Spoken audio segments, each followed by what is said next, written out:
À 3000 mètres d'altitude, la végétation est desséchée par le soleil et l'eau se fait rare. Plus bas, au contraire, dans la moiteur tropicale, les grands arbres s'élancent vers le ciel pour chercher la lumière. Les animaux des régions méridionales de l'Afrique du Sud se sont donc habitués à des climats variés et souvent tourmentés. À présent, l'océan se déchaîne et le ciel s'effondre. C'est le retour tonitruant de la saison des pluies.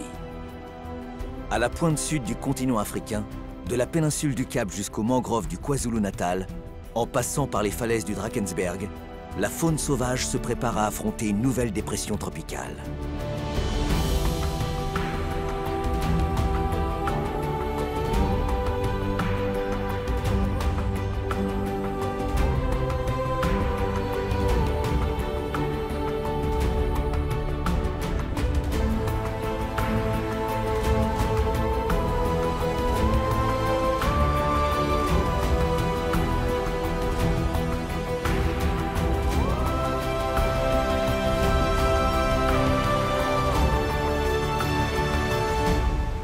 Il règne ici un air de bout du monde. Et pour cause. Classée en réserve naturelle, l'extrémité de cette péninsule demeure sauvage. Les plages du Cap de Bonne-Espérance profitent aux limicoles qui trouvent ici de quoi s'alimenter. Tôt le matin, les avocettes élégantes ouvrent le bal. Grâce à leur bec courbé, elles ratissent le sable humide et dégotent de petits crustacés et quelques insectes. La mouette aimerait bien pouvoir en faire autant. La sieste digestive s'opère debout sur une patte pour les équilibristes ou couché pour les plus fatigués. Goélands et cormorans attendent que la marée redescende pour chercher leur proie sur l'estran. Plus prosaïque, les babouins profitent de ce que la marée haute leur apporte. Hélas, il s'agit souvent de détritus, plus à même de les empoisonner ou de les étouffer, que de leur fournir une alimentation saine. C'est d'autant plus regrettable que cela habitue ces singes à rechercher de la nourriture dans les ordures ménagères, et donc à s'approcher des zones urbaines. Avec leurs canines de 3 cm, ils peuvent alors devenir revendicatifs, voire agressifs, ce qui les rend nuisibles aux yeux de la population.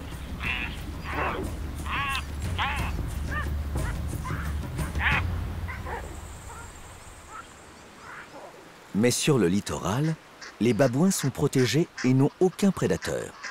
Ils ont donc tout loisir de faire comprendre aux ouèdes d'Égypte qu'ils sont les maîtres des lieux. Le groupe est composé d'une quarantaine d'individus des deux sexes, dirigés par un mâle dominant. Les femelles s'occupent de leurs petits et parfois de celui d'autres femelles décédées ou qui les auraient abandonnés. Le matin, la troupe se disperse pour se nourrir.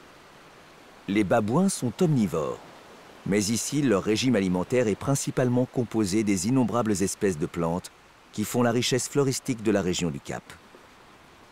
Heureusement, ce primate pratique instinctivement la gestion durable de ses ressources, car au lieu de se jeter à corps perdu sur le premier buisson appétissant qu'il rencontre, il grappille seulement quelques feuilles de ci de là. Ainsi, en répartissant ses prélèvements, il épargne chaque plante tout en diversifiant son alimentation. Les plantes succulentes sont d'autant plus précieuses qu'elles lui procurent une grande partie de l'eau douce dont il a besoin. Il s'en délecte frénétiquement au point de devoir stocker dans ses abajoues ce qu'il n'a pas le temps d'avaler. Outre les plantes succulentes, la région floristique du Cap est constituée de plantes à bulbes, de bruyères et de protées. En fin de compte, 70% des 9000 espèces de végétaux présents ici sont endémiques, ce qui fait de cette région floristique la plus riche au monde par rapport à sa surface. Appelé fynbos, ce maquis buissonneux est si varié qu'il regroupe à lui seul 20% de toutes les plantes du continent africain. Le zèbre de montagne du Cap profite lui aussi de ce festin végétal. À l'exception de quelques antilopes, c'est le seul grand mammifère à vivre encore sur la péninsule où il a été réintroduit en 1984. Cette sous-espèce de zèbre a frôlé l'extinction, puisqu'au milieu du XXe siècle, il n'en restait plus qu'une centaine dans toute l'Afrique du Sud. En effet, sa robe densément striée et tirant sur le brun était particulièrement recherchée par les chasseurs. L'élégance et le graphisme de sa tête le rendent reconnaissable au premier coup d'œil. Aujourd'hui, ce zèbre savoure un régime aux 1000 saveurs et profite d'une tranquillité absolue entre mer et montagne. Si le climat est ici de type méditerranéen, il n'en est pas moins tourmenté pour autant, car la péninsule du Cap est bordée à l'est par les eaux chaudes de l'océan Indien et à l'ouest, côté Atlantique, par le courant froid de Benguela. Il en résulte un vent permanent qui offre un terrain de jeu idéal aux fous du Cap.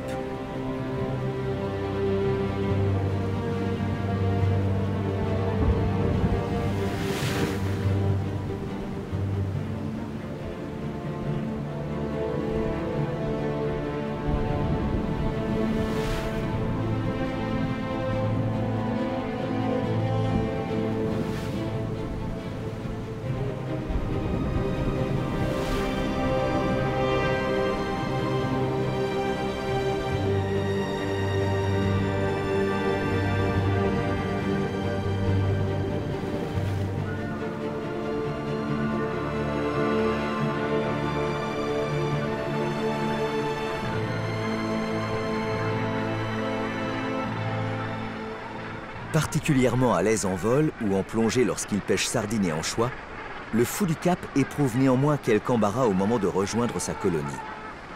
Il n'est guère aisé de reconnaître sa partenaire et leur nid parmi ses milliers de congénères.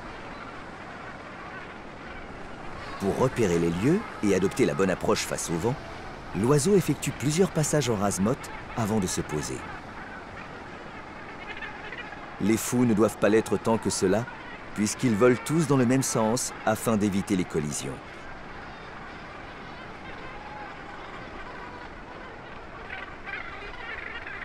Passé les salutations d'usage, la tête dressée vers le ciel, vient le moment de s'occuper du nid.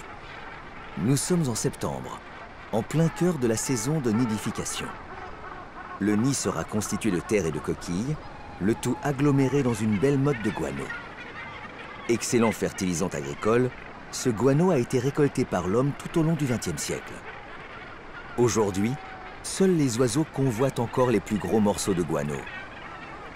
Dans un espace aussi restreint, le chapardage est fréquent, ce qui occasionne querelles de voisinage et forcément prise de bec.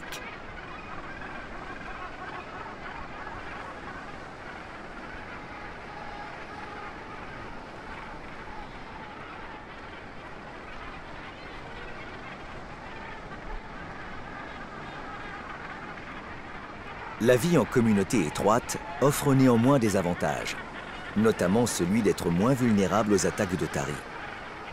Elle permet aussi de rencontrer facilement l'âme sœur. Ensuite, les couples restent liés durant plusieurs saisons. Il faut cependant entretenir la flamme, ce qui passe par des parades démonstratives au cours desquelles les becs semblent tricoter le lien affectif unissant le couple.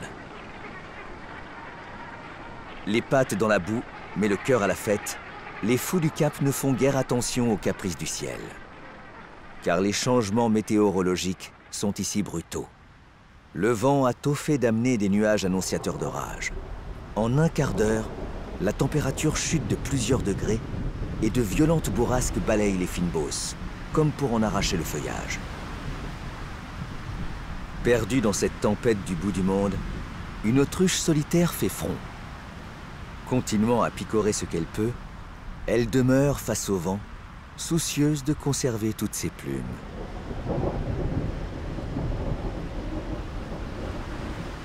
Les bourrasques ne la perturbent pas, elle en a vu d'autres.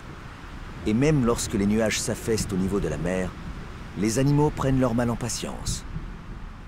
Les bondbox en profitent pour ruminer, tandis qu'une patrouille d'ibis sacrés défie les éléments.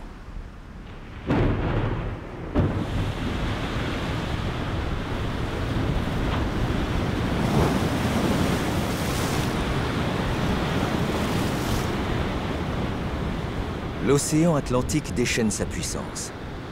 C'est un maelstrom d'écume, de mousse et de nuages qui s'abattent sur la côte, comme si la mer tentait de reprendre cette langue de terre qui ose empiéter sur son territoire. La nuit n'apportera qu'une courte accalmie.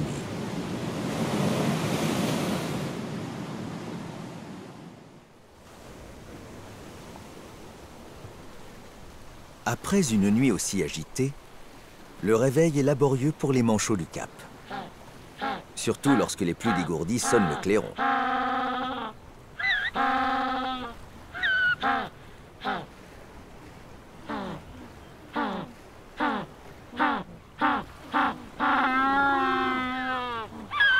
Même s'ils nichent sur la terre ferme, la vie des manchots est entièrement tournée vers la mer. Aussi, le premier rituel de la matinée consiste à se rendre au bord de l'eau pour juger de son état.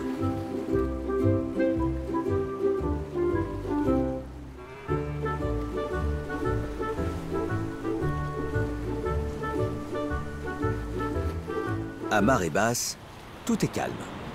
Seul un baleineau, sans doute égaré, vient fendre la surface.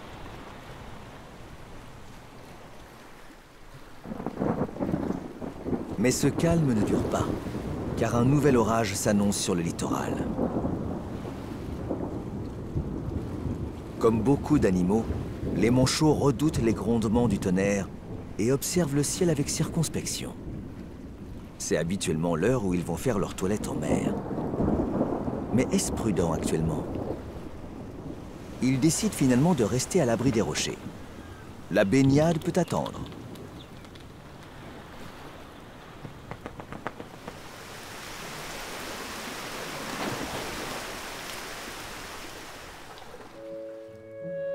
La menace passée, les manchots réexaminent la situation.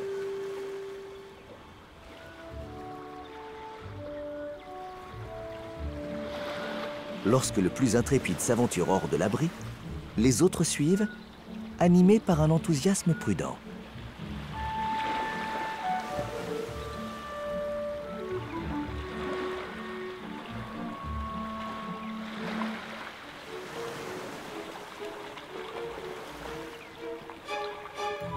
Les oiseaux se jettent à l'eau avec un plaisir évident. Barboter ainsi leur permet de nettoyer leur plumage, mais aussi de pratiquer une gymnastique matinale. Encouragés par l'audace de leurs congénères, d'autres manchots se joignent à la fête.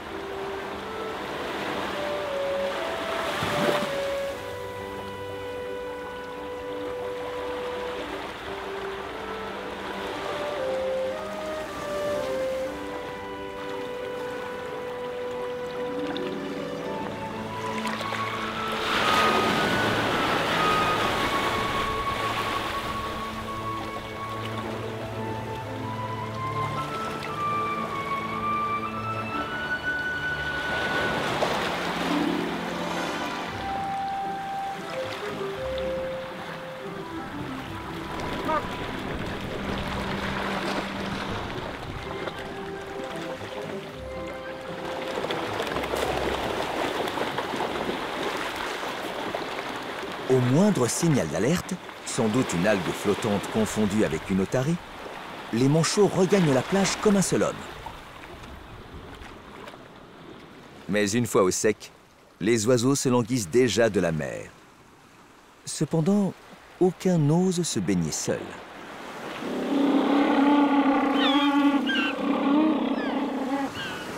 L'heure est alors au conciliabule.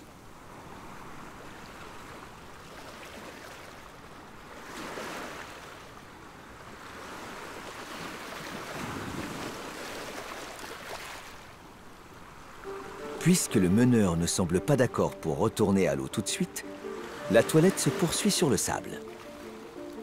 Lorsque l'un s'y met, tout le monde s'y met.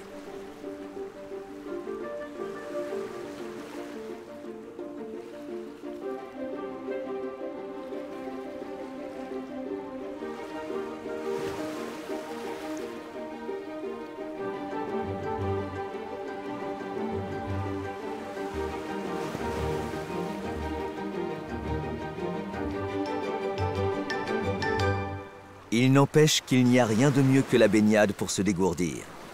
Et ce manchot aimerait bien faire trempette à nouveau. Il fait mine de se préparer à plonger, espérant être rejoint par quelques camarades. Se prenant un vent, le manchot entame une retraite stratégique. Il décide d'aller chercher ses compagnons dans l'espoir de les entraîner vers la colonie principale, située dans la crique d'à côté, où il trouvera plus de partenaires de plongée. Une fois que tout le monde est réuni, la petite troupe se met en marche.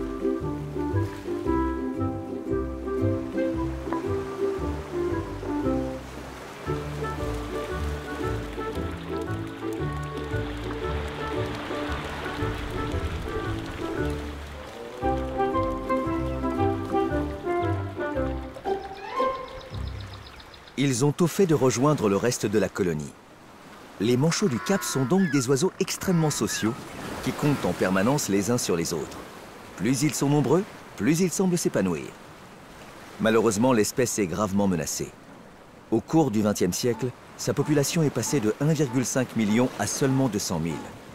Le phénomène continue à s'aggraver puisque leur nombre n'est plus que de 50 000 individus aujourd'hui. Pourtant, l'espèce est bien protégée avec des aires de nidification préservées. Mais elle demeure victime de la pollution de son habitat, notamment à cause des marées noires et des dégazages sauvages. Elle subit aussi la concurrence alimentaire occasionnée par la pêche industrielle, qui oblige les manchots à s'aventurer toujours plus au large pour trouver des poissons. Il faut espérer que le charisme de cet animal et l'impact bénéfique de sa présence sur le tourisme incitera à mieux le protéger.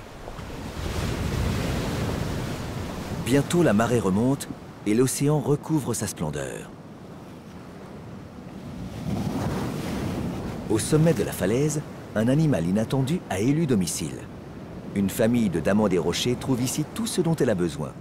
Une vue dominante, des cavités où s'abriter et une abondance de soleil qui est indispensable à sa thermorégulation. Pour cela, le petit mammifère sort de sa tanière avec prudence et trouve un endroit bien exposé d'où il pourra faire le guet.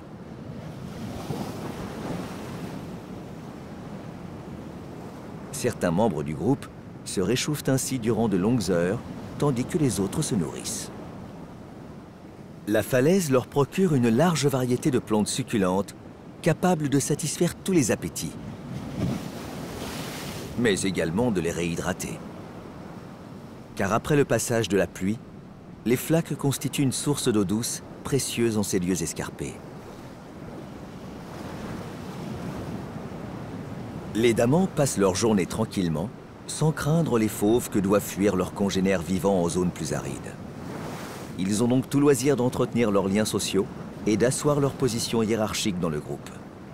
Le reste du temps, ils savourent la quiétude des lieux, le regard fixé sur le bleu de l'océan, cet espace immense d'où jaillit parfois des colosses marins.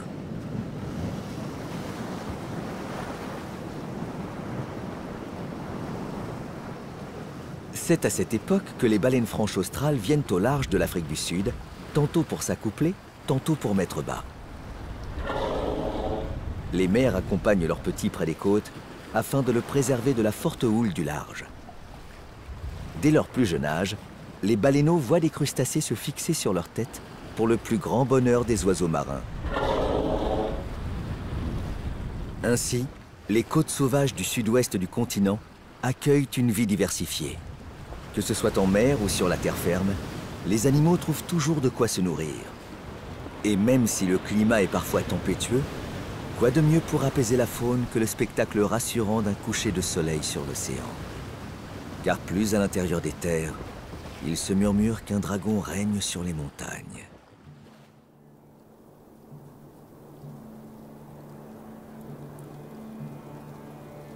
Le Drakensberg, c'est-à-dire la montagne du dragon en afrikaners, est la plus imposante chaîne montagneuse de l'Afrique australe. Dominant des collines polies par l'érosion, émergent des murailles de roches dures. Ces falaises culminent à plus de 3000 mètres d'altitude.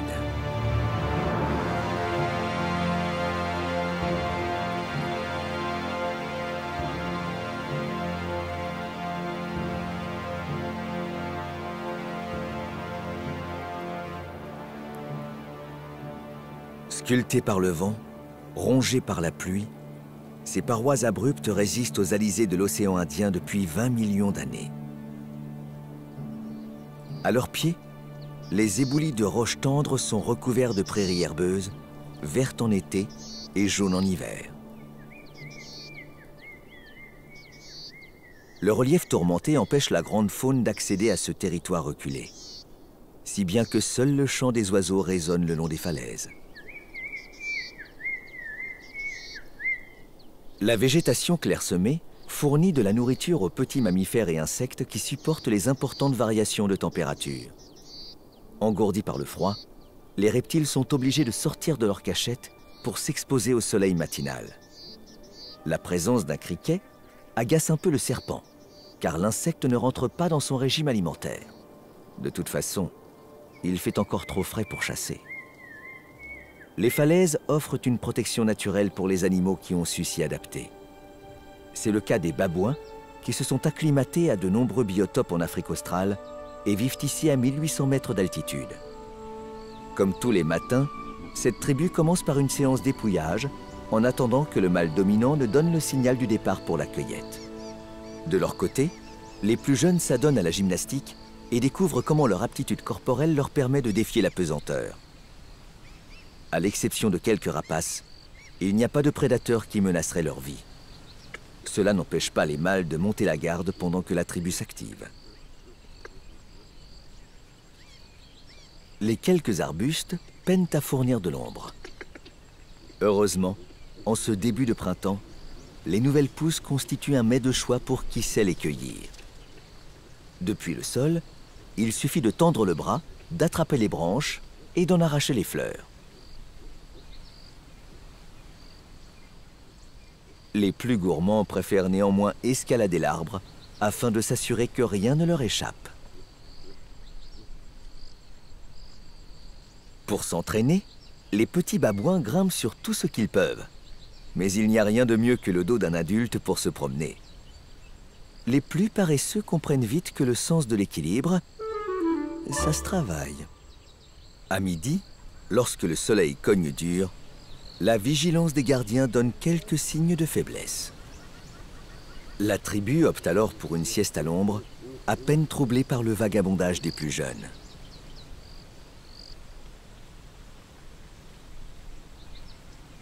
Le silence règne alors sur les pentes du Drakensberg, écrasé par un soleil de plomb.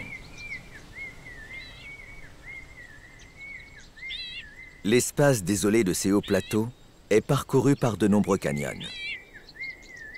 C'est ici, à l'abri des intempéries, que les arbres du Drakensberg ont trouvé refuge.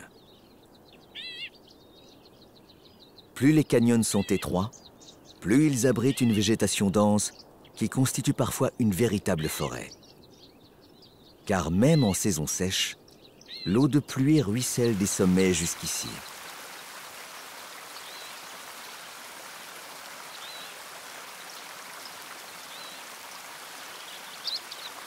Les rivières irriguent le fond du canyon et procurent à l'air une certaine humidité.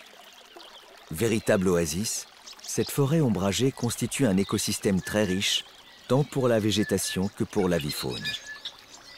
Les arbres sont si fortement peuplés que les passereaux doivent s'égosiller pour se faire remarquer, tel ce premier Ops de Gurney.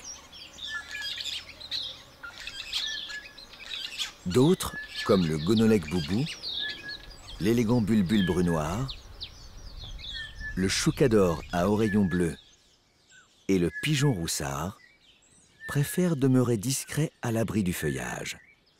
En ce début de printemps, les fleurs sont partout et le parfum qu'elles dégagent évoque un nectar délicieux.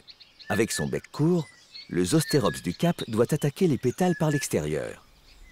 Le bulbule tricolore, lui, choisit des fleurs plus faciles d'accès.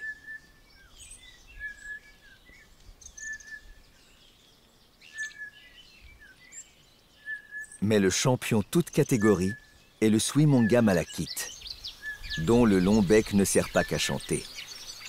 Lui seul peut pénétrer au cœur de la fleur sans en abîmer les pétales.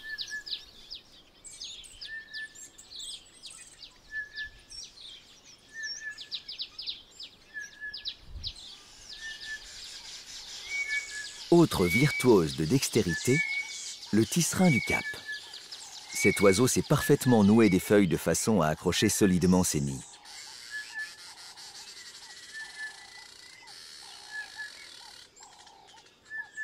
Une fois les dernières finitions effectuées, il attend qu'une femelle vienne visiter l'ouvrage. L'intérêt manifeste de celle-ci est gage d'une nouvelle conquête. Au total, près de 250 espèces d'oiseaux viennent butiner les fleurs du Drakensberg. À la sortie du canyon, la rivière traverse une vallée plus large et moins boisée. Les passereaux ne s'aventurent qu'avec prudence sur ce terrain découvert, car ce ne sont pas les rares arbustes qui vont leur permettre d'échapper au regard acéré des rapaces. Heureusement, le maître de ces lieux est un charognard.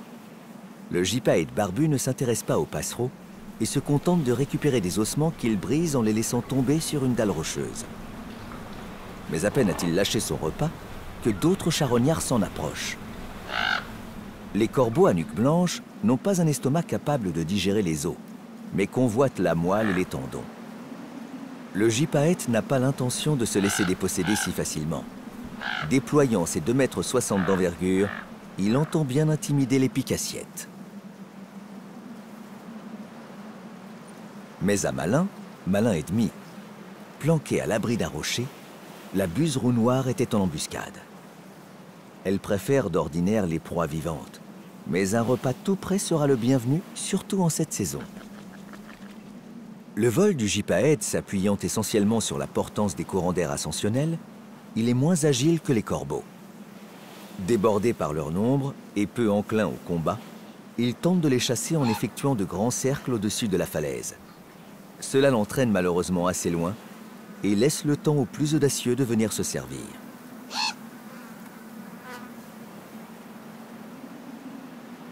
Mais à peine ont-ils pu avaler une bouchée que le grand rapace est de retour.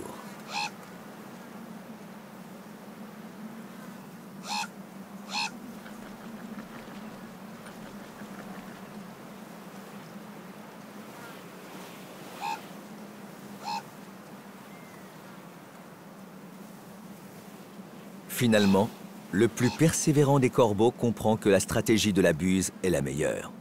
Profiter de la diversion de ses congénères pour dérober le repas du gypaète.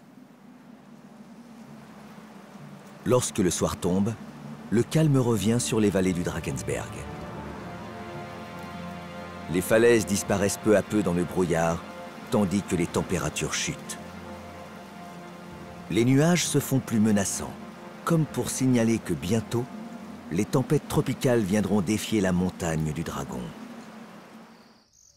Toujours plus à l'est, le ciel fait grise mine au-dessus des collines du KwaZulu-Natal.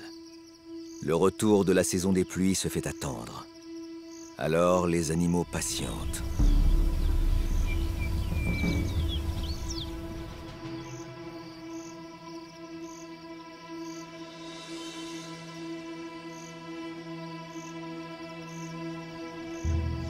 En ce début de printemps austral, seuls les arbres dont les racines plongent jusqu'aux nappes phréatiques présentent un feuillage verdoyant.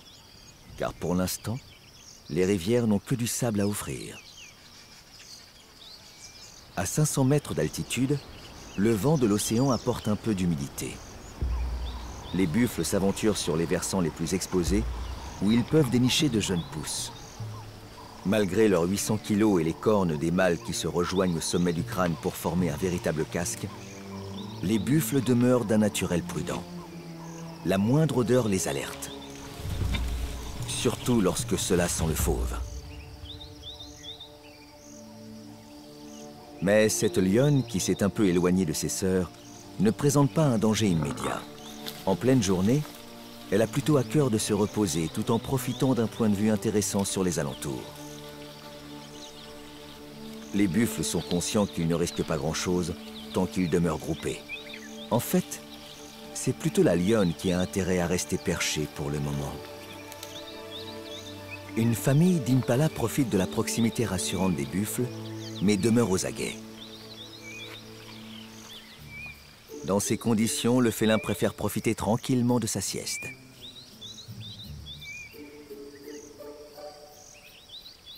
Son seul souci consiste à trouver une position confortable.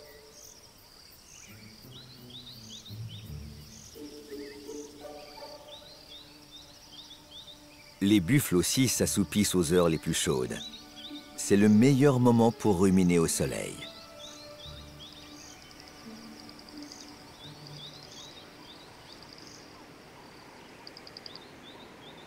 Non loin de là, 4 jeunes lions reprennent des forces également.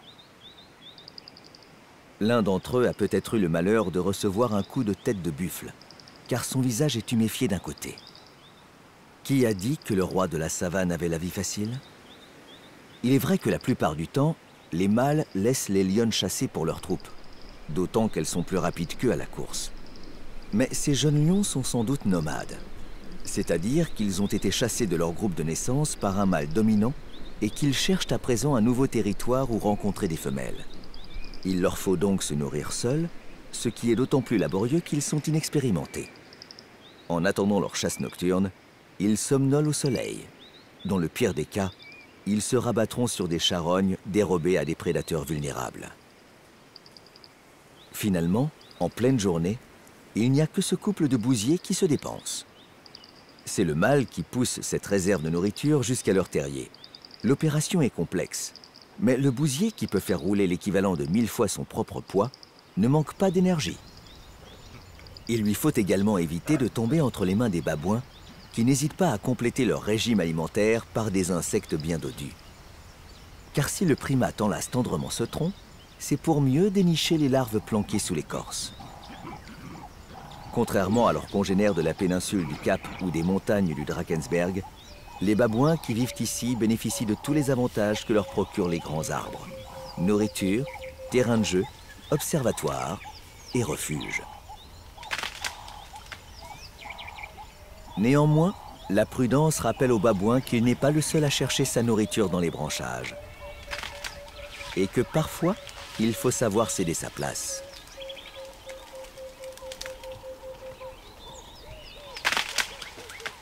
Si les éléphants d'Afrique du Sud trouvent ici de quoi s'alimenter plus facilement qu'en Namibie, ils ne bénéficient pas pour autant des vastes marécages où se baignent leurs semblables dans le delta de l'Okavango. Aussi doivent-ils souvent se contenter de bains de poussière ou de boue, si le temps le permet.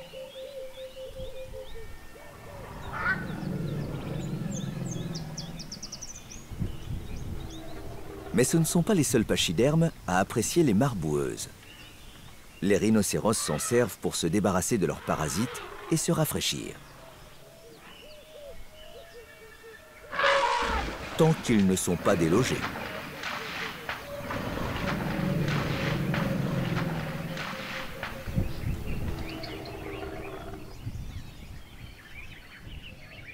Même si les éléphants ne viennent pas sur cette mare pour le moment, les rhinocéros savent bien qu'il vaut mieux s'en éloigner. En effet, les éléphants détestent partager quoi que ce soit avec eux, car ils ne les apprécient guère. Qu'importe, ces deux-là sont déjà bien boueux. Le rhinocéros blanc se distingue principalement de son cousin noir par sa large lèvre supérieure qui lui permet de brouter au lieu de se nourrir de feuillage.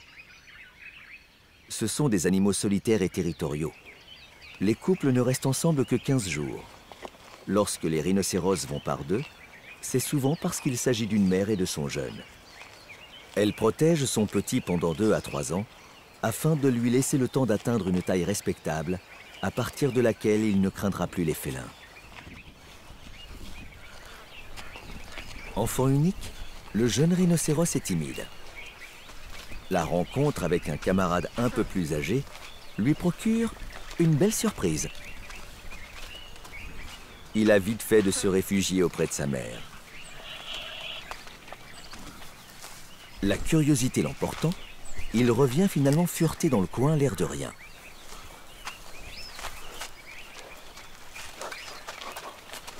Mais non, décidément, il est encore un peu jeune pour sociabiliser.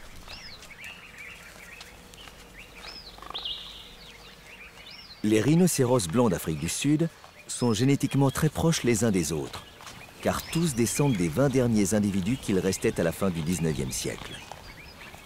Heureusement, malgré le braconnage, l'espèce a été convenablement protégée au sein de réserves naturelles et elle est un peu moins menacée aujourd'hui.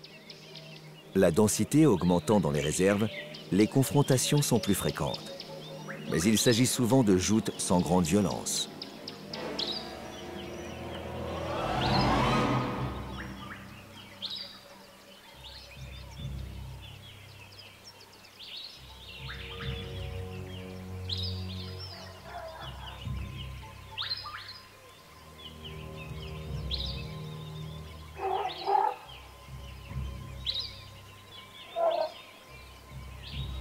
Assez logiquement, l'individu le moins massif et à la corne la moins longue déclare forfait. Pour décourager les braconniers, les biologistes de certaines réserves décident de couper eux-mêmes les cornes de leurs rhinocéros. Cela n'empêche pas l'éléphant de reconnaître son ennemi ancestral, même si celui-ci ne représente jamais une menace. Mais autant les éléphants tolèrent beaucoup d'animaux autour d'eux, même les lions, autant ils semblent avoir une véritable aversion pour les rhinocéros.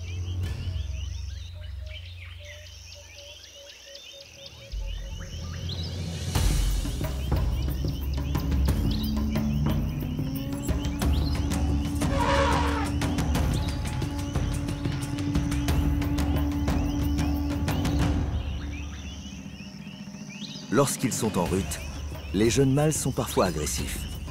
Il leur arrive même de tuer des rhinocéros qui ont le malheur de fréquenter le même point d'eau qu'eux. Ces grands animaux ont besoin de larges espaces vitaux et le fait de devoir vivre confinés dans des réserves implique hélas une cohabitation forcée avec les autres espèces. Heureusement, l'eau sera bientôt présente partout grâce à la saison des pluies qui s'annonce. Les vautours semblent déjà résignés à subir l'averse. Au contraire, le gymnogène d'Afrique et le calaou trompette paraissent redouter les orages, car ceux-ci peuvent être violents dans ces régions tropicales. Pendant quelques heures, la nature devient effrayante, mais c'est pour son propre bien.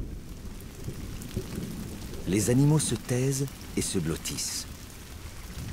Cette fois, c'est à la terre de boire.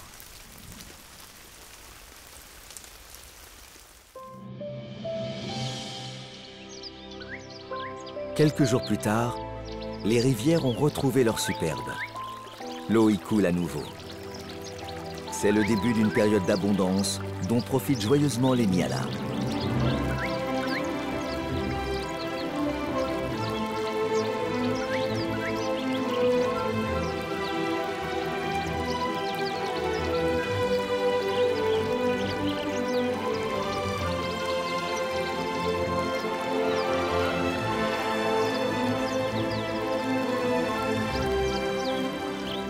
Tandis que ces belles antilopes se désaltèrent, l'eau continue de s'écouler vers l'est, où elle se jettera dans l'océan Indien. En approchant de la côte, elle traverse et abreuve les dernières forêts tropicales du KwaZulu-Natal. Ces parcelles de nature préservée sont malheureusement les derniers vestiges de forêts primaires qui ont été ravagées par l'expansion humaine et le développement de l'agriculture.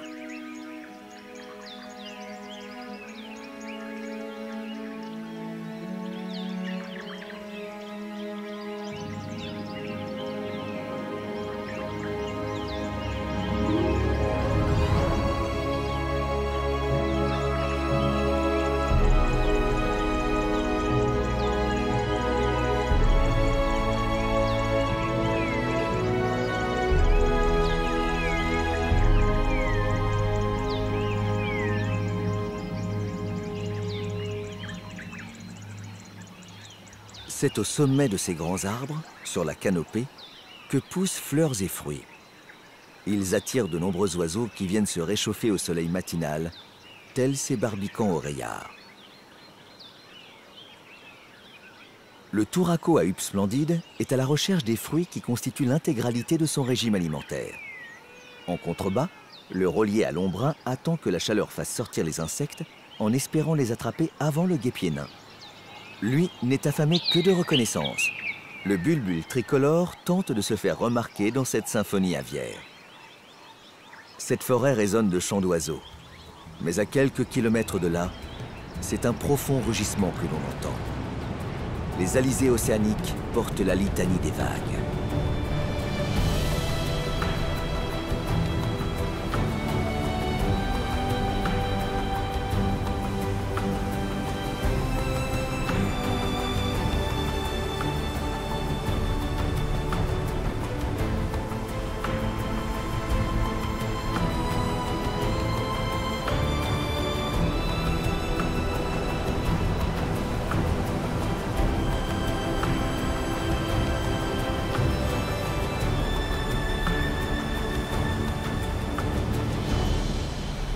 la frontière du Mozambique, les plages de sable s'étendent à perte de vue. L'océan Indien frappe les dunes et lors des fortes marées, réussit à s'immiscer dans les terres. C'est ainsi que se sont formées des lagunes d'eau saumâtre, plus calmes, où des mangroves ont pu se développer. Ce paradis écologique est alimenté en eau douce par les fréquentes averses tropicales, mais aussi par les quelques rivières qui se déversent ici. Tapi dans une végétation luxuriante, le crocodile du Nil étale ses 4 mètres d'écailles au soleil. Mais ce n'est pas le seul animal redoutable à se dissimuler sur la rive. La nuit, les hippopotames se dispersent sur le rivage pour se nourrir. Il leur arrive d'être encore présents sur la terre ferme au matin. C'est alors qu'ils peuvent représenter un danger pour l'homme. Mieux vaut éviter de leur faire obstacle lorsqu'ils retournent à l'eau. Le mâle dominant surveille de près le territoire où il garde son harem. Il commence donc par s'assurer que toutes ses femelles sont réunies avant de se joindre au petit groupe.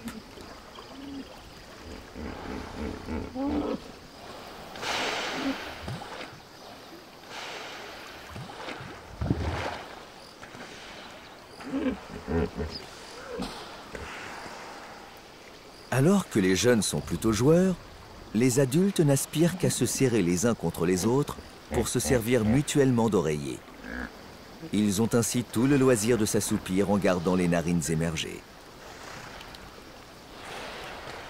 L'embouchure des rivières attire également des oiseaux qui se nourrissent de poissons, de larves et de mollusques. C'est ainsi que le héron cendré, le pélican gris, le spatule d'Afrique et le tantalibis n'hésitent pas à côtoyer les crocodiles. Les dunes protègent un peu l'intérieur des terres des embruns marins. Mais les alizés soufflent parfois si fort que même les lagunes sont balayées par de violentes rafales.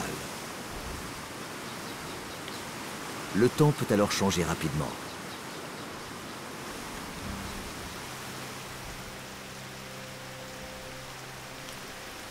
Pour les antilopes vivant ici, tels les kobs à croissant et les nyalas, la saison humide ne représente pas le même soulagement que pour ceux vivant dans les régions arides au nord du pays.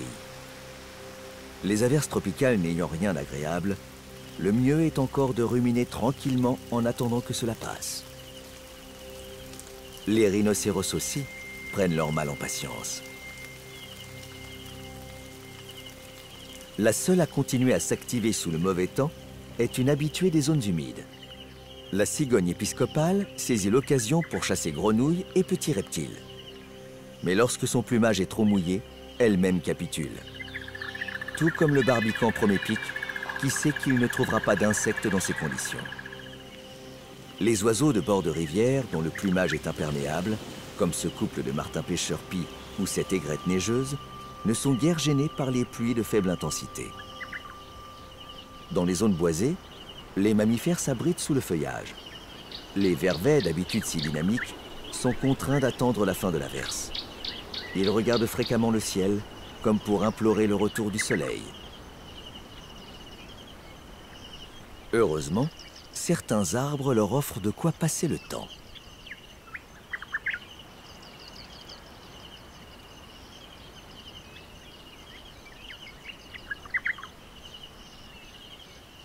Sitôt la pluie finie, les plus impatients retournent à terre, mais ont vite fait de déchanter face aux bains de boue qu'ils découvrent. Les crabes de mangrove, eux, ne craignent ni la boue ni les intempéries. Ces farouches crustacés jouent un rôle important dans cet écosystème. Leurs larves nourrissent de petits poissons, les galeries qu'ils creusent oxygènent le sol et leur déjection le fertilise. Même s'ils poussent les pieds dans l'eau, les végétaux profitent de la pluie car cela diminue la salinité du marais. À présent, les fleurs n'attendent plus que le retour du soleil pour s'épanouir pleinement. Dès les premiers rayons, la nature bruisse à nouveau. Autour de la lagune, la vie se manifeste de plus belle.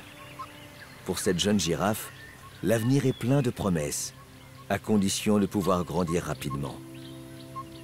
Pour renforcer son immense squelette, le girafon doit absorber au moins 20 grammes de calcium par jour. Cette terre sédimentaire lui apporte les sels minéraux dont il a besoin, même si cela n'est guère agréable, ni à ramasser, ni à avaler. L'instinct le pousse néanmoins à réitérer l'exercice. C'est au prix de cet effort que ce jeune mâle mesurera bientôt 5 mètres de haut. Il sera alors en mesure, lui aussi, d'arpenter la plaine avec l'élégance de ses grandes enjambées.